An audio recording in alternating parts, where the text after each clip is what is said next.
바울은 영감을 받은 사도였다. 그는 다른 사람들에게 가르친 진리들을 계시로 받았으나 주께서는 바로 당신의 백성들의 상태를 그에게 언제나 직접 나타내지는 않으셨다. 이 경우에는 고린도 교회의 번영에 관심을 가졌던 사람들과 죄악이 교회 안에 슬그머니 기어 들어오는 것을 본 사람들이 사도 앞에 이 문제를 제시하였고, 사도는 그가 전해 받은 하나님의 계시로부터 이 같은 사태의 성격에 대하여 판단할 준비가 되어 있었다. 주께서 그 특별한 때를 위하여 그에게 새로운 계시를 주시지 아니한 사실에도 불구하고 참으로 빛을 찾고 있던 사람들은 바울의 기별을 그리스도의 뜻의 표현으로 받아들였다. 주께서는 교회들 가운데 일어날 곤란과 위험을 그에게 보이셨고, 이런 재난이 일어날 때 사도는 그 의미를 깨달았다. 그는 교회를 보호하기 위하여 세우심을 입었다. 그는 영혼들을 하나님께 답변해야 할 사람으로서 돌보아야 하였다. 그렇다면 그가 그들 중에 일어난 무질서와 분쟁에 관한 보고에 주의하는 것은 당연하고도 옳은 일이 아니었을까? 명백히 그렇다. 그러므로 그가 그들에게 보낸 견책은 그의 다른 편지들이 그러했던 것처럼 분명히 하나님의 성령의 감동 아래 기록되었다. 사도는 그의 수고의 결실을 멸하려고 노력하고 있는 거짓 교사들에 대하여 언급하지 아니하였다. 교회 안에 있는 무지와 분쟁 때문에 그는 현명하게도 어떤 이들이 진리에서 완전히 떠날까 염려하여 그와 같은 언급으로 그들을 자극하는 일은 삼갔다. 그는 그들 가운데서 행한 자신의 사업을 다른 이들이 건축할 기초를 닦아둔 지혜로운 건축자의 일로 주목하게 하였다. 그러나 그는 그것으로 자신을 높이지 아니하였다. 그는 우리는 하나님의 동역자들이라고 선언하였다. 그는 자신의 지혜를 주장하지 아니하고 하나님의 능력만이 그로 하여금 하나님을 기쁘시게 하는 방법대로 진리를 전할 수 있게 해주었다는 사실을 인정하였다.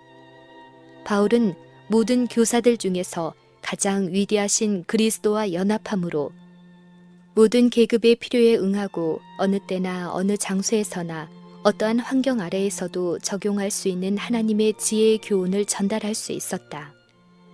고린도 교인들 중에 일어난 보다 중대한 죄악 중에는 이 교회 많은 저급한 풍습으로 돌아가는 일이 있었다. 전에 회개했던 한 사람은 그의 음란한 행위가 이교 세계에서 유지되고 있던 저급한 표준의 도덕성까지도 깨트릴 만큼 크게 배교하였다. 사도는 이 악한 사람을 그들 중에서 내어 쫓으라고 교회에 호소하였다. 사도는 그들에게 적은 누룩이 온 덩어리에 퍼지는 것을 알지 못하느냐. 너희는 누룩 없는 자인데 새 덩어리가 되기 위하여 묵은 누룩을 내어 버리라고 권고하였다. 교회 내에 일어났던 또 다른 중한 죄는 형제들이 서로 간에 소송을 일으키는 일이었다. 신자들 사이에 일어나는 어려운 문제들을 해결하기 위한 많은 방법들이 마련되어 있었다. 그리스도께서는 친히 그와 같은 문제들을 조정하는 방법에 대하여 분명한 교훈을 주셨다. 구주께서는 다음과 같이 권고하셨다. 네 형제가 죄를 범하거든 가서 너와 그 사람과만 상대하여 권고하라. 만일 들으면 네가 네 형제를 얻을 것이요, 만일 듣지 않거든 한두 사람을 데리고 가서 두세 증인의 입으로 말마다 증참케 하라. 만일 그들의 말도 듣지 않거든 교회의 말하고 교회의 말도 듣지 않거든 이방인과 세리와 같이 여기라. 진리로 너희에게 이르노니 무엇이든지 너희가 땅에서 매면 하늘에서도 매일 것이요, 무엇이든지 땅에서 풀면 하늘에서도 풀리라. 이 분명한 권고를 돌아보지 아니한 고린도 신자들에게 바울은 권고와 책망의 분명한 말로 편지하였다. 그는 묻기를 너희 중에 누가 다른 이로 더불어 일이 있는데 구태여 불의한 자들 앞에서 송사하고 성도 앞에서 하지 아니하느냐. 세상도 너희에게 판단을 받겠거든 지극히 작은 일 판단하기를 감당치 못하겠느냐. 우리가 천사를 판단할 것을 너희가 알지 못하느냐. 그러하거든 하물며 세상 일이랴. 그런즉 너희가 세상 사건이 있을 때에 교회에서 경히 여김을 받는 자들을 세우느니라. 내가 너희를 부끄럽게 하려 하여 이 말을 하노니 너희 가운데 그 형제 간 일을 판단할 만한 지혜 있는 자가 이같이 하나도 없느냐. 형제가 형제로 더불어 송사할 뿐더러 믿지 아니하는 자들 앞에서 하느냐. 너희가 피차 송사함으로 너희 가운데 이미 완연한 허물이 있나니 차라리 불의를 당하는 것이 낫지 아니하며 너희는 불의를 행하고 속이는구나. 저는 너희 형제로다. 불의한 자가 하나님의 나라를 유업으로 받지 못할 줄을 알지 못하느냐고 하였다. 사단은 하나님의 백성 가운데 불신과 이간과 적의를 끌어들이려고 끊임없이 노력하고 있다. 우리는 때때로 그와 같이 느낄 만한 진정한 이유가 없을 때까지도 우리의 권리가 침해당하고 있다고 느끼도록 유혹을 받게 될 것이다. 자신들에 대한 사랑이 그리스도와 그분의 사업에 대한 사랑보다 더 강한 사람들은 자신들의 이익을 첫째로 할 것이며 그것을 보호하고 유지하기 위해서는 거의 어떤 방법이라도 다 쓸 것이다. 양심적인 그리스도인인 것처럼 보이는 많은 사람들까지도 교만과 자존심으로 인하여 과오 중에 있다고 생각하는 사람들을 은밀히 방문하여 그리스도의 정신으로 그들과 이야기하고 함께 서로를 위하여 기도하는 일을 하지 아니한다. 그들은 자신들이 저희 형제들로 인하여 해를 당하였다고 생각할 때 그들 중 어떤 이들은 구주의 방법을 따르는 대신에 고소를 제기하기까지 할 것이다. 그리스도인들은 교인들 중에 일어나는 다툼을 해결하기 위하여 세상 법정에 호소하지 말 것이다.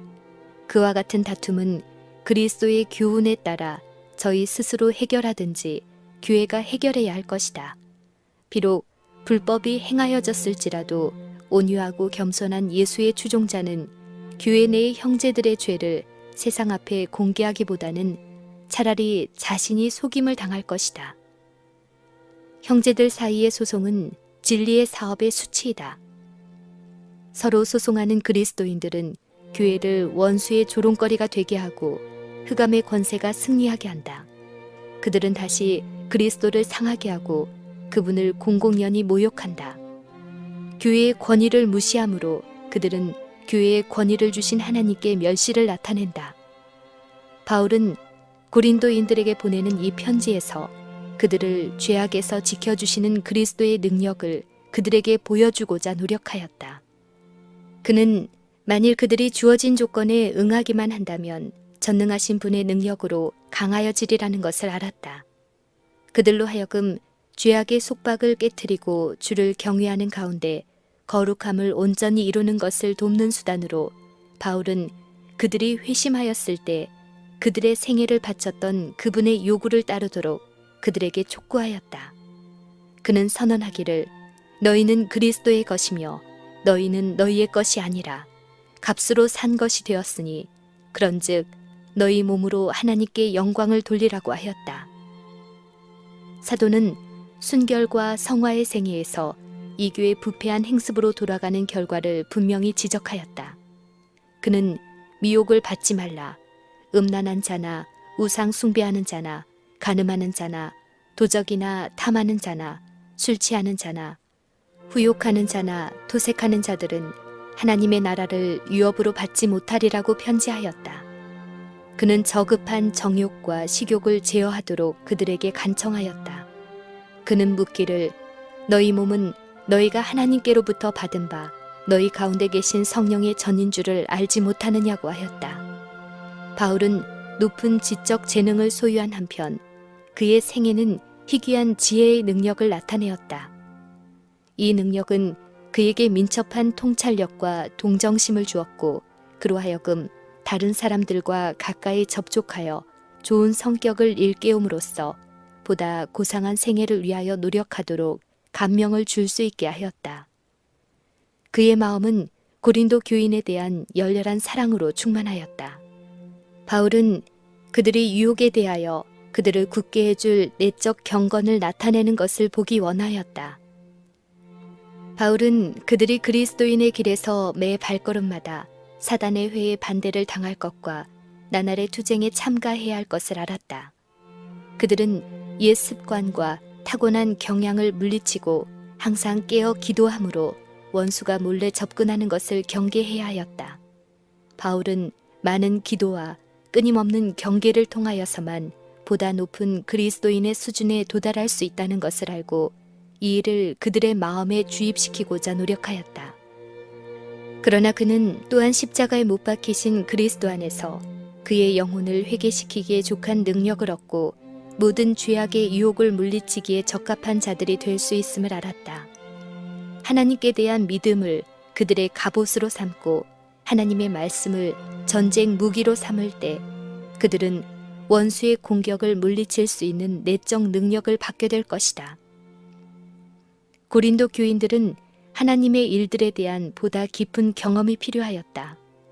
그들은 하나님의 영광을 바라본다는 것과 품성에서 품성으로 변화함을 받는다는 것이 무엇을 의미하는지 충분히 알지 못하였다. 그들은 하나님의 영광의 최초의 새벽빛밖에 보지 못하였다. 그들에 대한 바울의 소망은 그들이 하나님의 모든 충만하심으로 충만하게 되어 그의 나오심이 새벽빛같이 일정하신 그분을 알되 그들이 완전한 복음 신앙의 정오에 이르기까지 계속해서 그분을 배우는 것이었다.